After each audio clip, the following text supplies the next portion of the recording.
Law of one यानी एक का कानून, या कह लीजिए एक का ज्ञान, या कह लीजिए एक के तरीके। यह उसके 21वें सत्र का भाग 2 है।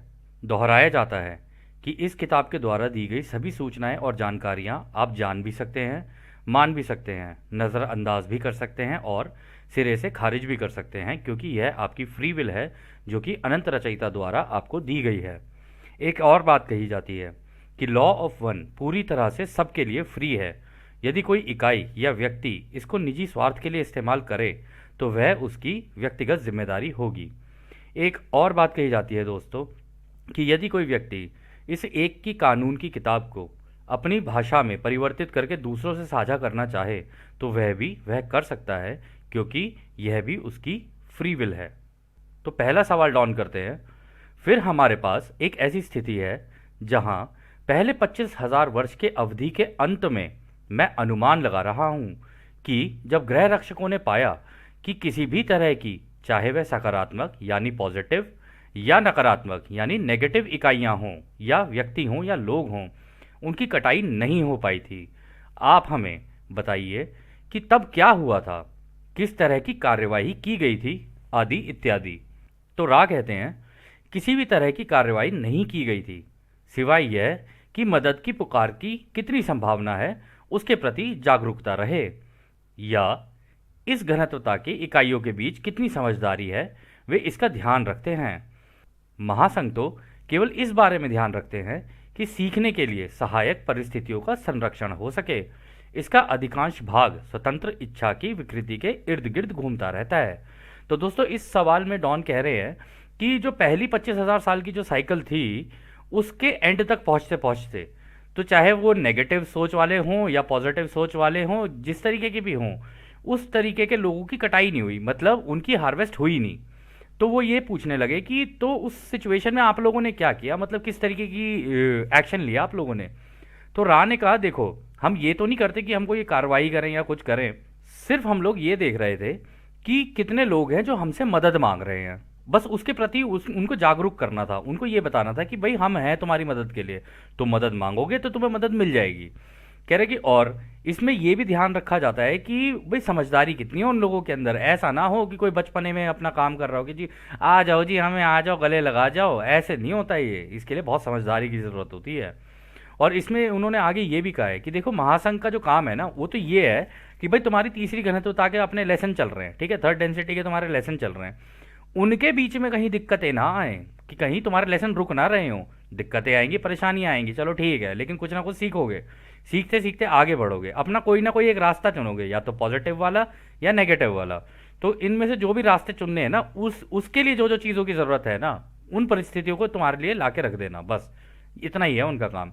और ये भी इस वजह से होता है क्योंकि फ्री विल का कानून लगा हुआ है कि जब तक तुम मांगोगे नहीं तब तक तुम्हें दिया भी नहीं जा सकता। ये इतना इंपॉर्टेंट लॉ है पूरे ब्रह्मांड का। इनफैक्ट दोस्तों ये पूरे ब्रह्मांड का सबसे, इवन रचयिता ने भी सबसे पहले इसी को रखा है। पहले लॉ ऑफ वन रखा है, फिर फ्री विल रखी है, फिर रखा है रोशनी प्रेम, प्रेम रोशनी का ज्ञान। तो खैर अगला सवाल डॉन करते हैं, मदद की पहली पुकार कब हुई थी और कैसे हुई थी। तो रा कहते हैं मदद की पहली पुकार लगभग 46,000 वर्ष पहले हुई थी। यह पुकार मेल्डेक के लोगों के द्वारा हुई थी। इन इकाइयों को पता था कि उन्हें अपने कर्म के परिणामों को सुधारने की आवश्यकता है, और वे अपने जन्म की अवस्था और परिस्थिति को लेकर कुछ असमंजस में थे। जो लोग अनजान थे वे जागरूक हो रहे थे, और जो लोग जागरूक थे वह कंफ्यूज हो रहे थे। इस कारण एक पुकार का निर्माण हो गया था।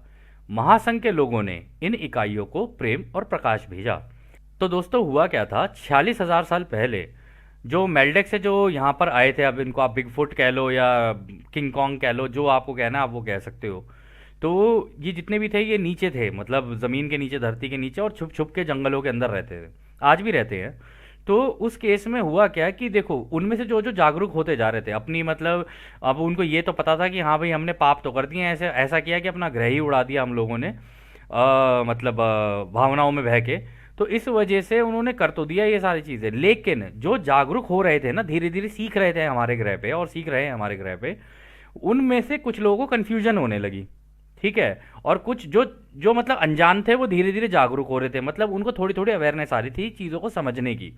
और जिनको चीज़ों को समझने की अवेयरनेस आने लगी वो कंफ्यूज होते चले गए। और ऐसा नहीं है दोस्तों, ये इन्हीं के साथ है, ये हमारे साथ भी तो है। हम लोग भी तो चीज़ों को जब जानने की कोशिश कर रहे होते, कहीं यहाँ से इन्फॉर्मेशन, कहीं वहाँ से इन्फॉर्मेशन, कहीं यहाँ से पकड़, कहीं वहाँ से पकड़। इस चक्कर में होता क्या है ना, जब कोई कोई इंसान 10 दिशाओं में भागता है ना, तो वो कंफ्यूज हो जाता है। इसलिए कहते हैं चाहे एक किताब को करो लेकिन ढंग से करो, या किसी भी काम को करो एक को करो लेकिन ढंग से करो। जैक ऑफ ऑल ट्रेड्स बनने का कोई फायदा नहीं होता, उससे बेटर ये है कि मास्टर ऑफ वन बन लिया जाए। तो यहाँ पे उन्होंने कहा कि महासंघ ने उनको अपने प्रेम और अपना प्रकाश भेजा। तो आगे डॉन कहते हैं, महासंघ ने यह प्रेम और प्रकाश कैसे भेजा, सटीक रूप से उन्होंने क्या किया था। तो रा कहते हैं, महासंघ के अंदर वे लोग भी होते हैं जो कि उनके गृह क्षेत्र के थे। वह कुछ नहीं करते, बस उन लोगों पर प्रेम और प्रकाश का शुद्ध प्रवाह भेजते हैं जिन्होंने मदद के लिए पुकारा होता है। यह वैचारिक विचार यानी कंसेप्चुअल थॉट के रूप में नहीं, बल्कि शुद्ध और अविभाजित अनडिफरेंशिएटेड प्रेम के रूप में होता है।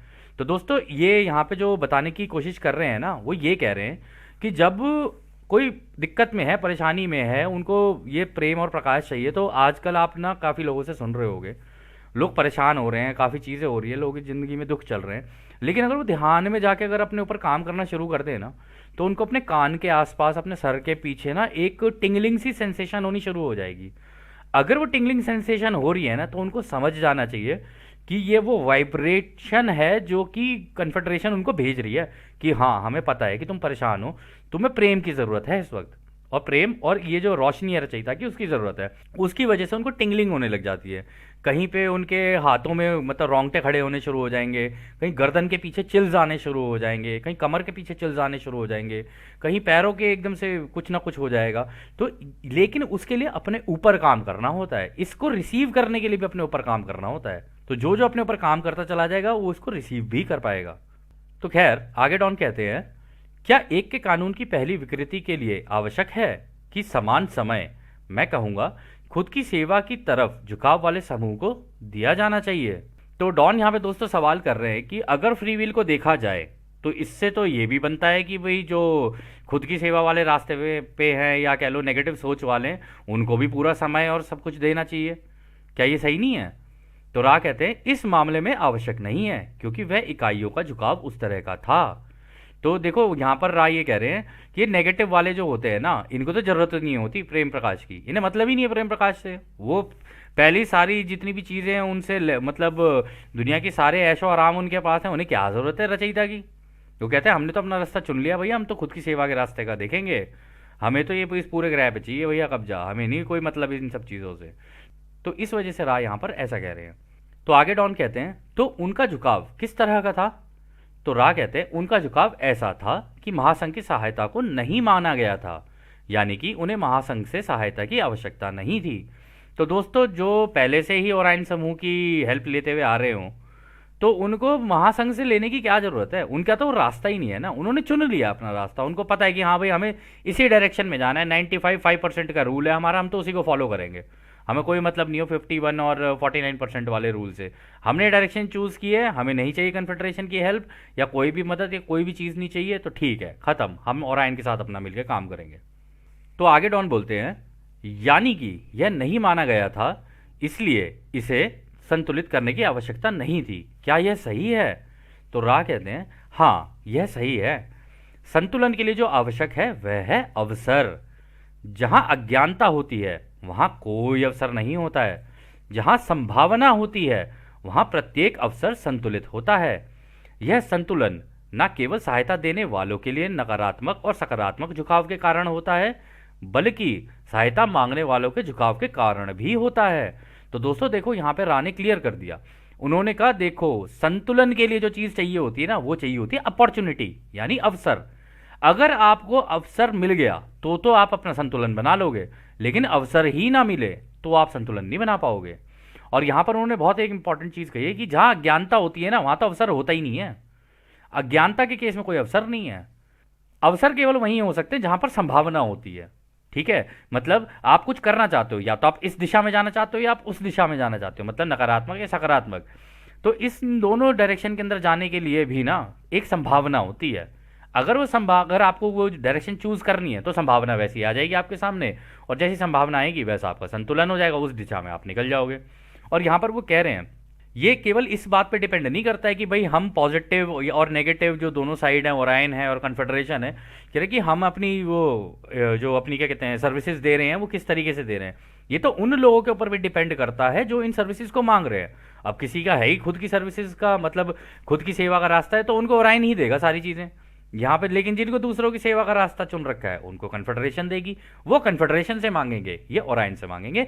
और ये दोनों के रास्ते अलग अलग हैं, जो कि एक तरीके से एक प्रोसेस का, एक सेट प्रोसेस का हिस्सा है कि हाँ भाई एक वीडियो गेम है, एक वीडियो गेम में एक विलन वाली साइड है और एक हीरो वाली साइड है, ठीक है। या कह लो एक विलन में दो, एक गेम के अंदर दो पार्टीज हैं, ठीक है, एक दूसरी साइड है एक दूसरी साइड है और दोनों आमने सामने हैं।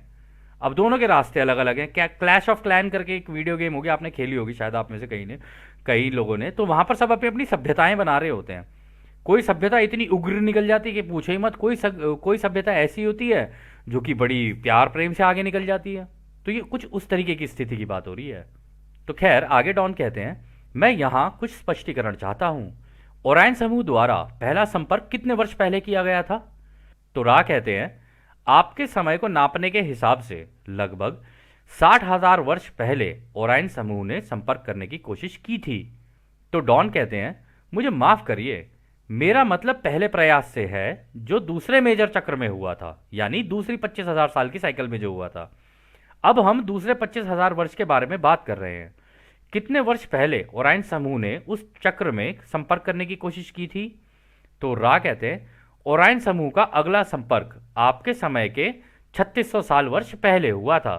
तो देखो दोस्तों, यहाँ पे डॉन पूछ तो रहे हैं कि भाई सेकंड साइकिल में कब हुआ ये, मतलब पहली 25,000 साल की निकल गई, दूसरी वाली में कब हुआ ये।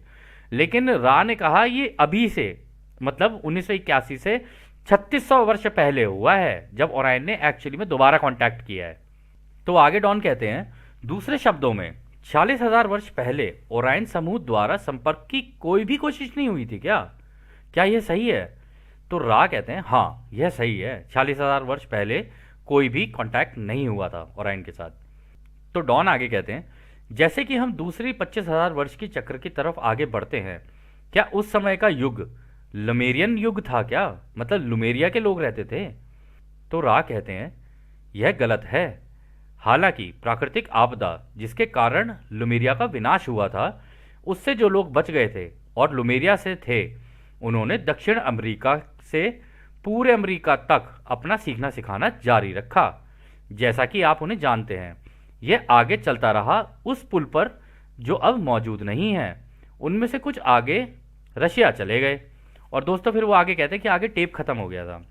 तो वो कह रहे थे जो लेमुरियन सिविलाइजेशन थी ना, उनको पता था कि प्राकृतिक आपदाएं आने वाली हैं, तो उन्होंने समझदारी दिखाई, क्योंकि वो मेडिटेशन वगैरह करते होंगे, ठीक है, क्योंकि उसी तरीके की सभ्यता थी वो, जैसा कि रा ने पहले भी बताया कि आध्यात्मिक रूप से आगे बढ़ रहे थे।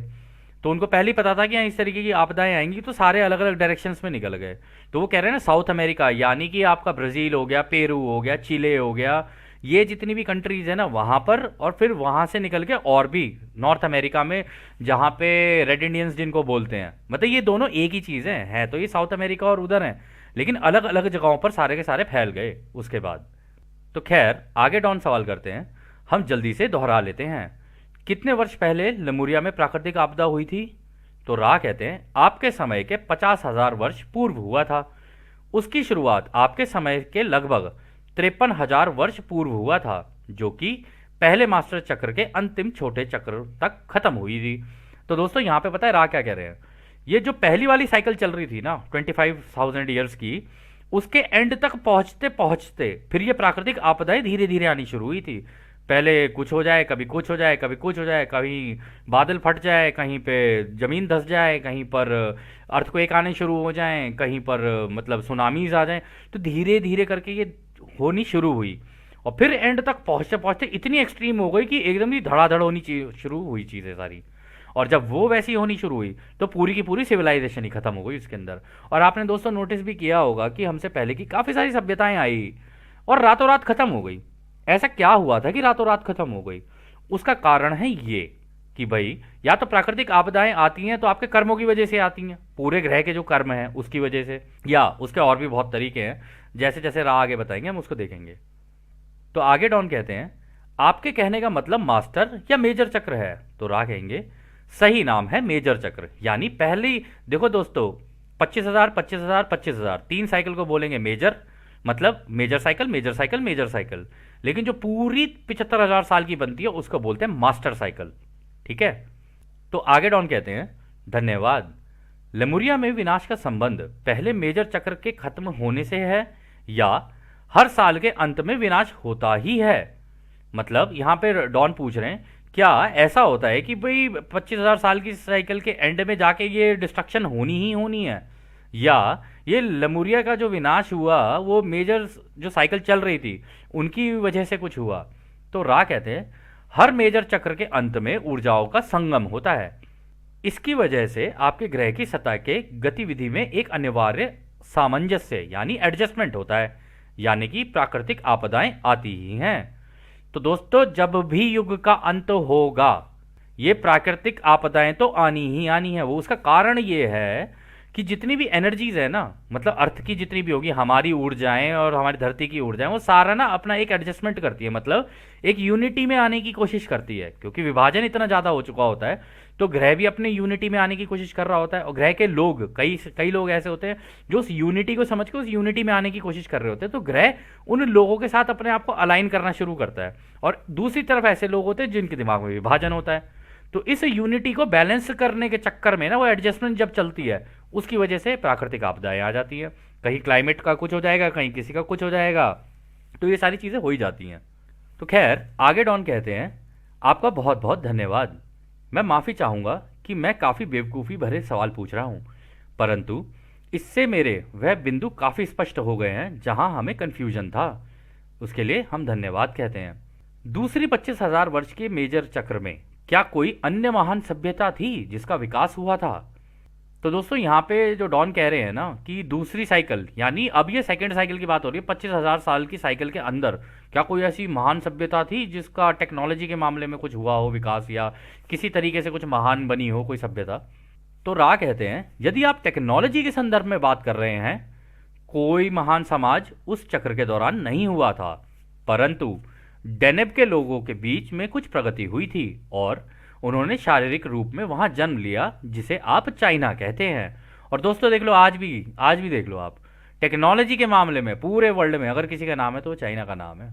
क्योंकि वहाँ की जो सिविलाइजेशन है ना, उनकी जितनी भी वहाँ पर जो लोग आए हैं ना, वो डेनेब करके एक गैलेक्सी है वहाँ से आए हैं, या तो डेनेब एक, हाँ गैलेक्सी ही है डेनेब, वहाँ से उनका जन्म यहाँ पर हुआ है। और डेनेब जो गैलेक्सी है ना, वहाँ पर टेक्नोलॉजी का बहुत हैवी यूज़ होता है। तो इस वजह से ना वहाँ की जितनी भी जानकारियाँ हैं ना, वो उन लोगों के दिमाग में है, इसलिए उन लोगों के दिमाग टेक्नोलॉजी की दिशा में ज़्यादा तेज चलते हैं।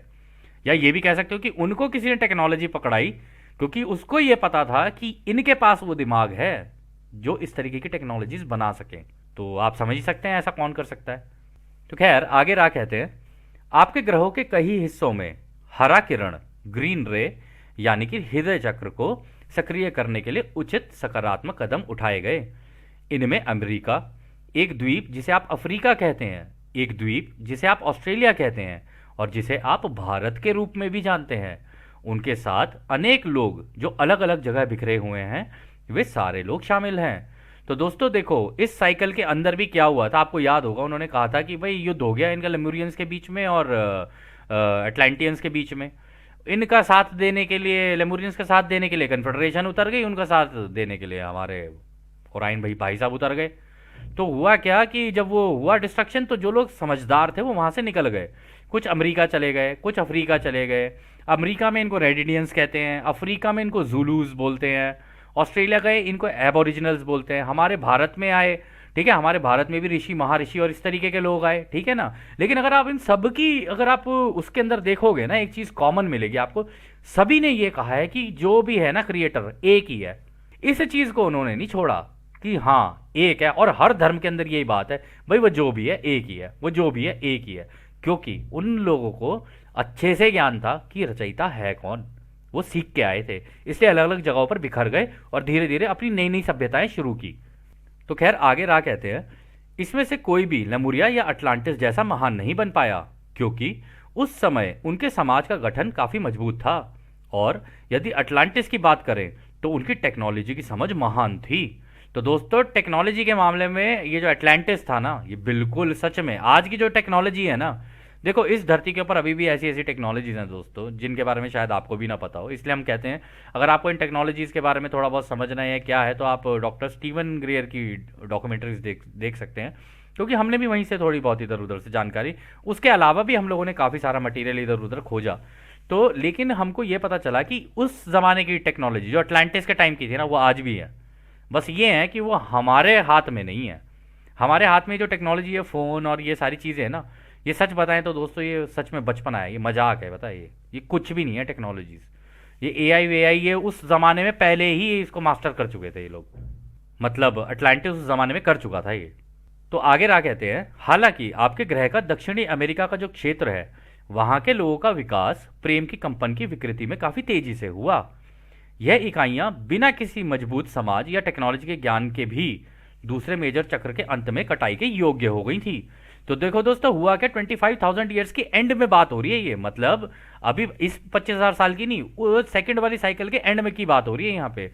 और वहाँ पे ये जो साउथ अमेरिकन जो थे, यानी पेरू हो गया, चिले हो गया, ब्राज़ील हो गया, अर्जेंटीना हो गया, आपका ये हो गया, और भी बहुत सारी कंट्रीज हैं उसमें, कोलंबिया वगैरह हो गए। इन कंट्रीज के बेशक लोग अलग अलग थे, लेकिन उन सबके बीच में ना आपसी प्रेम और भाईचारा बहुत स्ट्रांग था, और आज भी है, आज भी।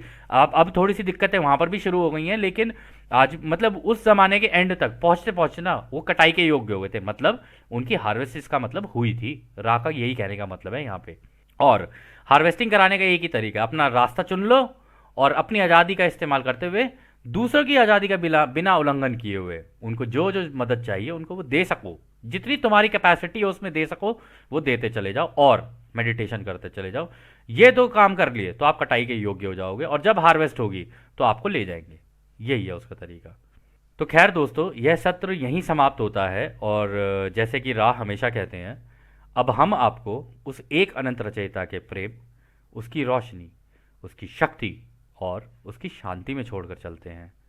आद ने हमारे दोस्तों, आद ने वासु। धन्यवाद।